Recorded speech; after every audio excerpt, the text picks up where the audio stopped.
Hi everyone, welcome back to Word Wonder. Have you ever wondered about the history of English? Let's talk about it in today's video.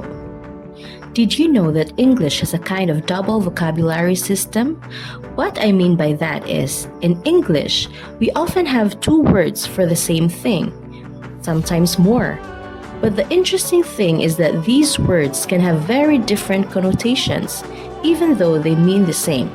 One might have a more casual feeling, and the other might sound more formal or intellectual. For example, to drink and to imbibe. They mean the same thing, but drink feels more common, conversational, and informal. It's the everyday word. On the other hand, imbibe means the same thing, but it has a much different connotation. Imbibe sounds more formal, sophisticated, noble, and intellectual. So these two words that mean the same thing have very different feelings. And this is true for many different pairs of vocabulary words in English.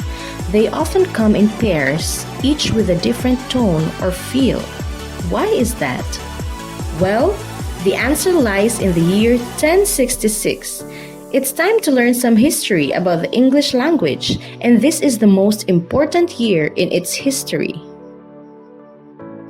In the year 1066, King Edward of England died. When King Edward died, three men wanted to become the new king. One was Harold Godwinson, a Saxon.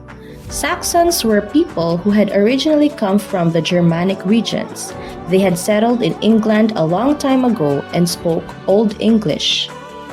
The second man was Harald Hardrada, a Viking from Norway.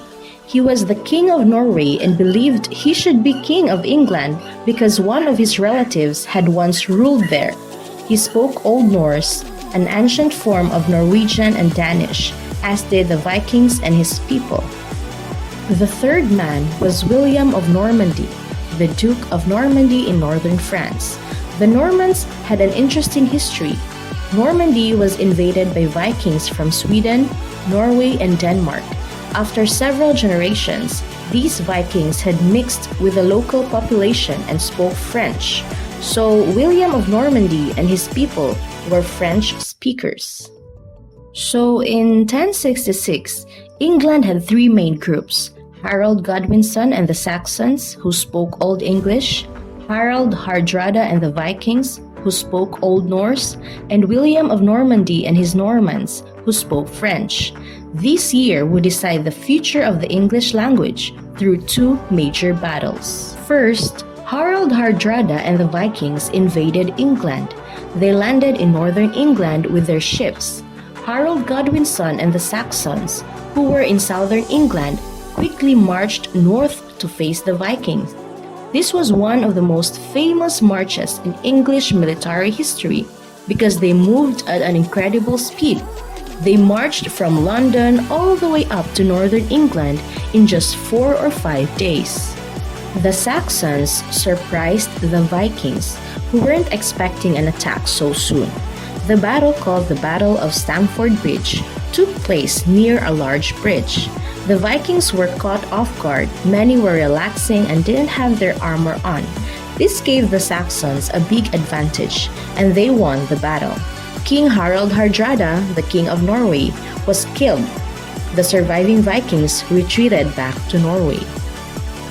So Old English was victorious, and you might think that Old English would remain the dominant language in England, but that wasn't the case, because not long after, William of Normandy invaded. William's ships landed in the south of England. The Saxons, after their march to the north, now had to march quickly south to defend against the Normans. This, too, was a famous fast march. Unfortunately for them, the Normans were prepared. The most famous battle in English history, the Battle of Hastings, took place in 1066. Most English people, especially British people, know about this battle and remember the date 1066. At the Battle of Hastings, the French-speaking Normans, led by William, defeated the Saxons. King Harold Godwinson was killed in the battle, and William became the new King of England. The Normans had conquered England, and William became known as William the Conqueror. So why is this important for the English language? It's crucial because the Normans spoke French.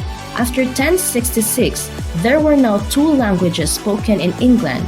The nobles, the rich, the rulers, the kings and queens, the dukes and the princes all spoke French. The Normans coming from northern France were the ruling class. Meanwhile, the common people, the Saxons, continued to speak Old English. So for hundreds of years, England had a two-language system. This is where the double vocabulary system comes from. The words spoken by the ruling class, the French words, often had a more intellectual, formal, or noble feeling. Meanwhile, the words spoken by the common people, the Saxon words, had a more casual, everyday, and common tone. Over time, these two languages began to mix. French and Old English merged to form Middle English, which later evolved into Modern English, the language we speak today. Modern English has many words derived from both French and Old English. For example, to drink comes from Old English, while to imbibe comes from French. You can now see why the two words have different feelings. The French words often have a more intellectual or formal feel because after 1066, they were used by the educated and upper classes. On the other hand, Old English words like drink are more casual and common, reflecting the language of the working class. This historical shift in language is why we have a double vocabulary system in English today, and it all goes back to two major battles, especially the Battle of Hastings in 1066. And that's our brief history lesson in the English language for today. Thanks for watching, and I hope you found this insight into the history of the English language fascinating. If you enjoyed this video, don't forget to like, share, and leave a comment below. Be sure to subscribe and hit the notification bell so you don't miss our next video. See you then!